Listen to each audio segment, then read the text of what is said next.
السلام عليكم ورحمة الله تعالى وبركاته. الرياضة فن ما إمام.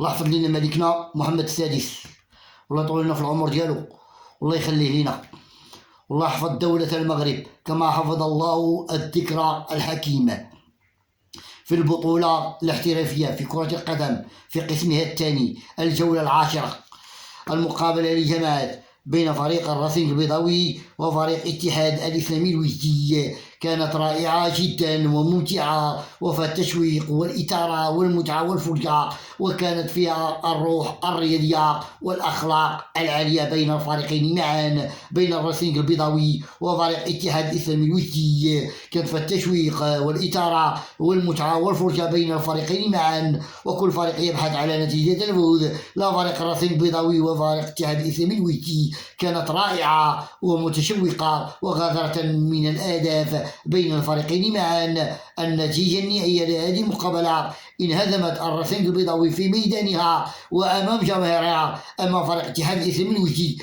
ب3-0. النتيجة النهائية لهذه المقابلة كانت رائعة ومتشوقة وجميلة جدا. هذه المقابلة ما تسخاش تنوض من الهدف، بقى تفرج فيها بين فريق الرصيد البيضاوي وفريق اتحاد الإسلامي الوجدي.